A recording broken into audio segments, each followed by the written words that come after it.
2022. Kemudian saya di sini sebagai penanggung jawab BPJS. Terima kasih Bu.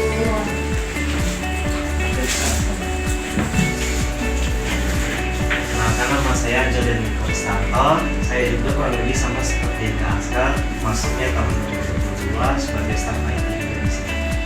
Agensi BSB. Terima kasih.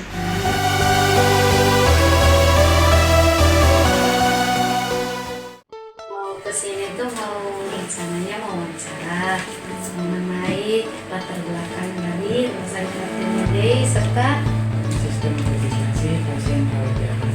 Oh, yang rawat jalan. iya. Sistem registrasinya itu gimana makanya dan sejarahnya masuk di ini kenapa kok bisa berdiri di sini dan pada tahun berapa kan masuk di ini.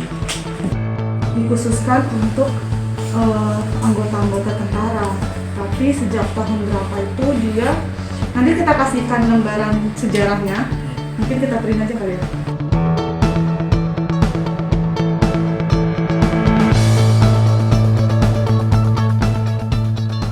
Langkah-langkahnya Ini langkah-langkah alur apa sistem? alur ya.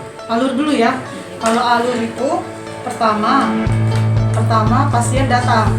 Kan dia ada yang namanya pasien BPJS, ada yang namanya pasien umum, terus ada pasien asuransi. Nah, pasien asuransi dan pasien umum ini dia tuh sendiri, beda.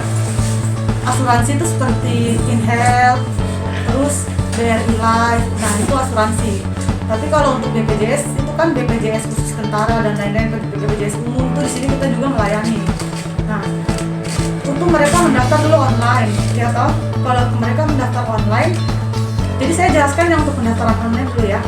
Untuk pendaftaran online, mereka daftar online dulu. Habis itu nanti kalau sampai di rumah sakit, itu kan daftar online sudah dapat nomor antrian langsung mereka. Tidak perlu mereka datang ke sini untuk ambil nomor antrian dulu. Nah, mereka langsung datang ke poli di pendaftaran, langsung melakukan check-in. Check-in itu melalui by sistem.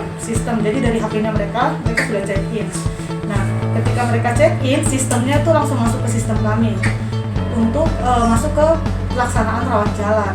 Jadi di pasien tuh setelah mendapatkan nomor antrian poli dicetakkan, tadi kan sudah check-in, terus mereka cetak nomor antrian, terus habis itu mereka dicetakkan namanya SEP, karena BPJS itu ada namanya SEP. Nah, setelah mereka dicetakkan SEP, mereka ke poli, diarahkan ke poliklinik rawat jalan. Tujuannya mereka, misalkan mereka tujuannya ke penyakit dalam. Nah, di penyakit dalam tuh menunggu dokter datang. Nah, ketika dokter datang, pasien dilayani, pasien dipanggil dulu, baru dilayani sama dokternya. Setelah dilayani, by system sudah diinput semuanya, resumenya pasien sudah diinput, terus obat-obatannya sudah diinput, CPT-nya sudah diinput. Nah, pasiennya baru ke ke farmasi untuk ambil obatnya. Nah, ketika sudah di farmasi itu setelah selesai mereka tuh biasanya ini mereka kembali ke pendaftaran untuk membuat surat kontrol selanjutnya, rencana kontrol selanjutnya untuk misalkan rencana kontrol selanjutnya dokter bilang minggu depan. Nah, itu mereka harus ke pendaftaran untuk didaftarkan di minggu depan. Itu kalau pasien BPJS yang mereka melalui OJKN.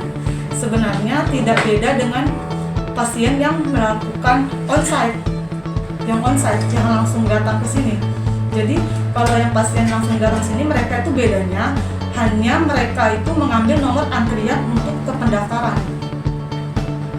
Tadinya kan kalau onsite kan, kalau misalkan pakai mobil JKN mereka tinggal check-in dan HP. Tapi kalau misalkan yang onsite, pasien yang tidak pakai model JKN, mereka itu harus mengambil nomor antrian ke pendaftaran. Mereka dilayani seperti lainnya, ditanya mau kemana, poli apa, gitu. Terus habis itu dicetakkan SCP-nya. Ketika sudah dicetakkan SCP-nya, alurnya sama seperti yang tadi.